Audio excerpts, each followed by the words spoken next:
Acá estamos, nuevamente Noid Mortales, poniéndole principio a nuestro programa de cada jueves, un poquito más, o sea, las 22:30. El streaming es así, viste que se pasa un poquitito uno y demás, pero bueno, está todo bien organizado.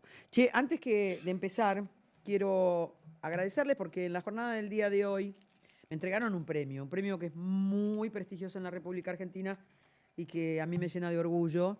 Lo conté un poquito cuando me daban el premio en la Cámara de Diputados, en el anexo de la calle Rivadavia. Es el Instituto Superior Dr. Arturo Jauretche, Investigación en Ciencias Sociales de Merlo, en la ciudad de Buenos Aires. Están en la 22ª edición.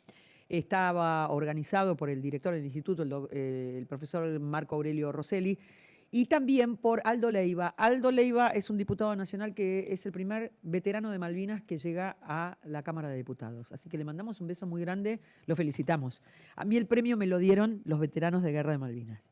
Me sentí halagadísima, porque hoy, además de todo, 20 de noviembre, es el Día de la Soberanía Nacional. Vamos a hablar de eso y vamos a hablar de esto, porque en verdad que hubo mucha gente premiada. El premio tiene como idea, dice: con docentes de reconocida trayectoria, estamos íntimamente integrados a la comunidad a la que pertenecemos. La misma se haya constituido en su mayoría por sectores populares, quienes creen, al igual que nosotros, en la educación como motor del proceso social. Hacia allí apuntan muchos de estos esfuerzos.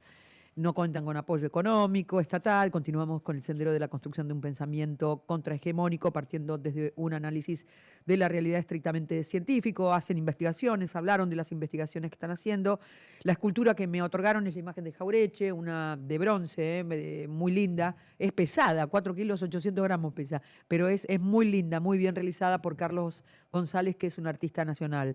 Lo que ellos dicen, que es entregado a gente que pertenece al pensamiento nacional y popular. Y de ahí yo vengo con las banderas orgullosas. Le contaba a la gente que estaba ahí que para mí es como cíclico. Hay una teoría, la del mito del eterno retorno, ¿no? Que todo vuelve a suceder cíclicamente. Hay gente que cree en esa teoría para la historia. Yo diría, bueno, es un poco más poética que nada. No creo que las variables se ubiquen siempre en el mismo lugar. Las cosas pueden parecerse, pero no son exactamente iguales. De todas maneras, la historia podría servirnos como referencia, ¿no? Yo creo que muchas veces se la subestima y no se le presta atención. Pero le contaba a la gente que mi vínculo es extratemporal con el doctor Arturo Jauretche, porque él, junto con Scalabrini Ortiz y mi bisabuelo, el doctor Conrado Míguez, fueron creadores de la rama Forja del Partido Radical. Y era gente que tenía un espíritu nacional que era... A mí me traspasó las generaciones en mi casa. Siempre se habló de ellos, y se habló de ellos desde el lugar de gente que pertenecía a clase media muy acomodada. Mi bisabuelo fue heredero de cuatro fortunas, porque era hijo único varón, cosa muy común en la época que heredaban solo ellos, y perdió todo por la política. Algo que hoy en día uno dice, qué raro, ¿no? ¿Cómo puede haber sucedido? Pero esas cosas sucedían. La rama Forja del Partido Radical estaba conformada por gente muy ideal, muy idealista, muy de hablar de la soberanía, de la industria nacional, de la explotación de nuestros bienes, etcétera, etcétera. Y fueron un poco a visorar lo que iba a pasar con el peronismo, ¿no? En mi casa siempre se decía, ellos decían y veían en Perón la figura de continuidad, la figura que podía ser ese cambio que tanto esperaban. Mi bisabuelo no lo pudo ver porque falleció en junio del 45. Están las fotos, está todo, está el recuerdo, y siempre se habló de ellos como prohombres, ¿no? Como hombres que tenían, ya sabemos, la intelectualidad. Hoy alguien decía que era el Gramsci argentino, Jauretche, y yo creo que le ha puesto todas las interpretaciones posibles a la política y a la sociedad argentina, y es un placer. Todos aquellos que tengan un ratito de tiempo libre pueden leer a Raúl Scalabrini Ortiz, que los otros días lo comparaba por el pacto que se está haciendo con Estados Unidos, que ahora no sabemos, parece que no, que el JP Morgan no va a dar los 20.000 millones de dólares, no sé, una noticia de último momento, que yo desearía que no lo diera, sinceramente. Perdón, y no es porque quiera que explote la Argentina, no me quiero endeudar más. No tiene nada que ver con, me parece que tenemos que buscar dentro de nosotros la posibilidad de generar eso que necesitamos para pagar lo que ya debemos, que ya es muchísimo. Es muchísimo. Entonces, en verdad que no es que me ponga contenta porque soy mala o resentida, como dicen algunos que comentan por ahí en los chats y demás. No, tiene que ver con una necesidad de soberanía. La vez pasada hablaban de las Malvinas argentinas, ¿no? Y alguien decía, la libre autodeterminación de los pueblos, la libre autodeterminación de los pueblos surge después de la Primera Guerra Mundial y tiene que ver con los nacionalismos, la decisión que tienen los pueblos originarios, es decir, aquellos que están antes de la creación de la nación, de decidir su futuro. En el caso de los habitantes de las Islas Malvinas, no son originarios, son implantados, es decir, no nacieron con el territorio, no estuvieron antes de que la Argentina se hiciera cargo, llegaron después. Entonces digo, más allá de todo eso, hablaban de la libre autodeterminación de los pueblos. Bueno, si quieren hablar de libre autodeterminación de los pueblos, la soberanía tiene que ver con eso y está íntimamente vinculado. Y hoy es un día, que yo te decía, todo tiene que ver con todo, 20 de noviembre es el día de la vuelta de obligado, que fue instituido como el Día de la Soberanía, porque es el día en que un hombre que hoy en día lo van a esconder atrás de las puertas, no se va a hablar mucho de este día tampoco, porque la vuelta de obligado es un combate épico de la República Argentina que si bien se termina perdiendo, se termina ganando en la negociación internacional. ¿Y qué significaba? Cuando el bloqueo anglo-francés en la República Argentina, la flota inglesa y británica, y en realidad los diplomáticos se sentaron junto a Rosas y le dijeron, queremos la libre navegación de los ríos. ¿Por qué? De los ríos interiores de la República Argentina. ¿Por qué? Para llegar a Bolivia, Paraguay, a Uruguay, navegar por adentro de los ríos y poder comerciar con ellos sin salir, ¿me entendés? Con Uruguay lo podían hacer porque Uruguay tiene puerto propio. Digo, pero sin salir, ¿no? Del territorio. Hubo muchos cipallitos argentinos que acompañaron esa determinación y que querían que avanzaran los barcos por el río Paraná. ¿Te suena la hidrovía? ¿Te suena la hidrovía? Sí, esa misma. Bueno, yo a veces digo, ¿te das cuenta que no? El mito del eterno retorno. Creo que la Argentina es la confirmación del mito del eterno retorno. Pero en verdad que lo que se sientan a negociar y Rosa le dice, mire, párese, váyase porque yo no le voy a dar la navegación de los ríos interiores. Los chicos se pusieron furiosos, dijeron, vamos a hacer una batalla. Entonces, bueno, es la batalla de la vuelta de obligado que se da justamente en la curva del río Paraná frente a San Pedro.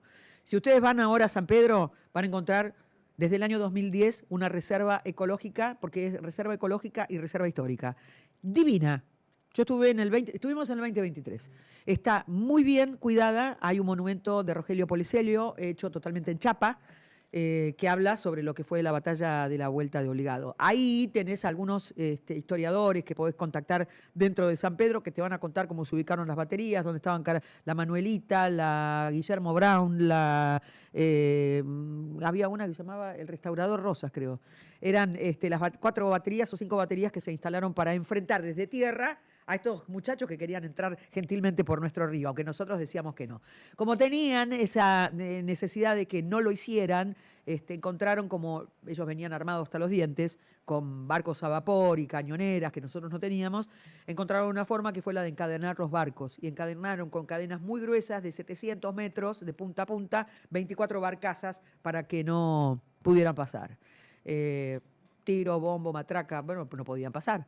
Hasta que una barquita con un yunque fue a cortar la cadena. Y ahí pudieron entrar. Más allá de lo épico y de lo histórico, después, como te decía, se terminó ganando en la negociación internacional. Se quedaron con banderas. Hay una que la devolvió Jacques Chirac. Hay otra que no la devolvieron nunca, que está en el Museo de los Inválidos en París. Pero bueno, cosas que tienen que ver con la guerra. Nosotros tenemos varias de los ingleses, así que me agarra esa cosa, ¿no? De la camiseta. Pero bueno, en verdad que más allá del chiste y de todo, en su momento nos sirvió para no otorgarle la libre navegación de los ríos. Por eso es el Día de la Soberanía Nacional. Lo que pasa, que voy a decirles algo, no creo que este gobierno sea afecto a don Juan Manuel de Rosas.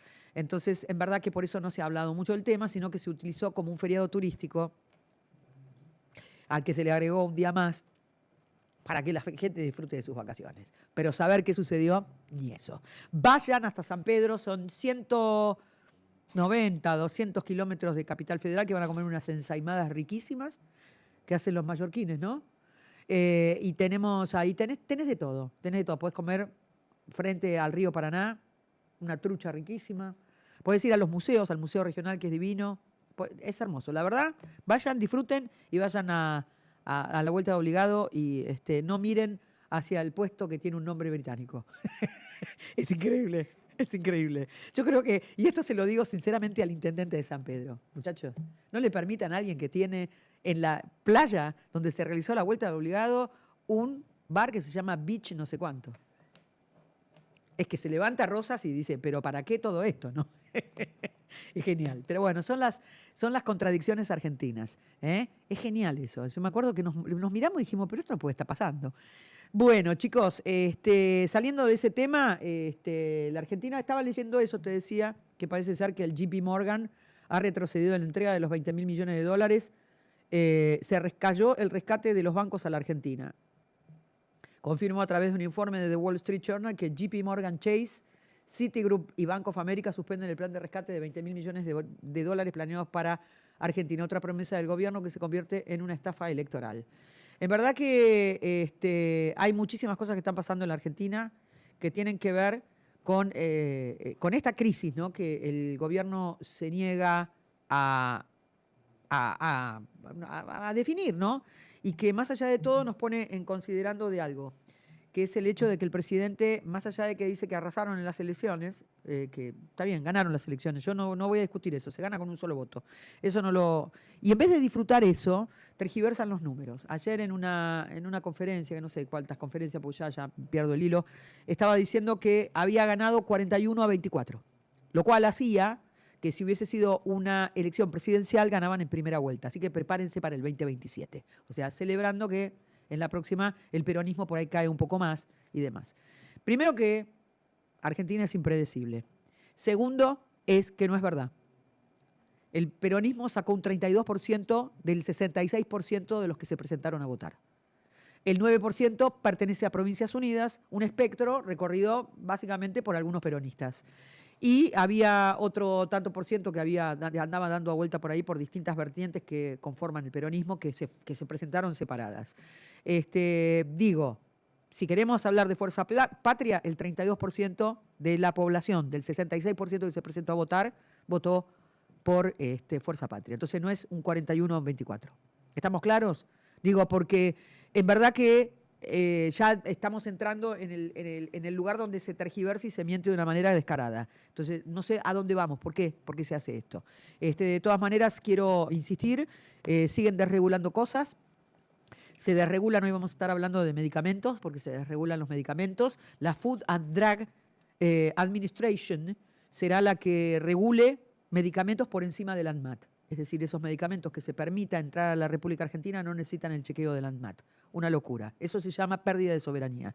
La gente del Instituto Nacional de Vitivinicultura está que trina, porque le sacaron todas las atribuciones y solamente los vinos se pueden testear en góndola.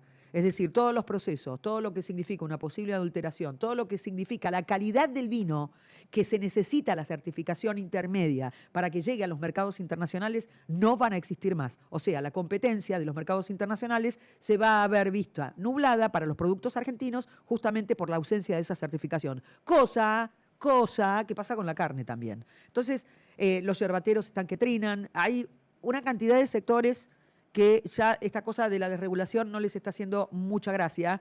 Ayer había algo que me había llamado la atención con el tema de la desregulación y lo estaba comentando, pero es tanto, viste, que llega un momento que uno se pierde. Y en verdad que es permanente y uno se pregunta hasta dónde van a llegar y cuál es el límite, porque en verdad que hay mucho problema con el tema de la... ¿cómo? ¿Qué dice? Hasta Mercado Libre. Ah, protestó, sí, claro, sí, Mercado Libre protestó. Pero Mercado Libre, yo ahí, viste, te digo, devuélveme el subsidio. ¿Me entendés? Porque no hay plata para los jubilados, pero dale, che, ya está, ya no sos una empresa nueva, ya sos exitoso. Pará la moto, decís, che, y sé patriota. ¿Viste? Está toda la gente trinando, Landís no tiene guita, todo el mundo, y vos te llevás los 100 palitos verdes, ¿me entendés? Y eso es un subsidio que se le daba a las industrias tech cuando recién empezaban para darles coraje y que se convirtieran en exitosas. Ya está, Galperín, ya está. Sería patriota de tu parte que en vez de quejarte tanto dijeras, che, renuncio. Se lo doy yo, Galperín, y sos presidente, ¿eh? Se lo dono a... ¿Me entendés? Y ya está, y se acabó, ¿viste? Pero...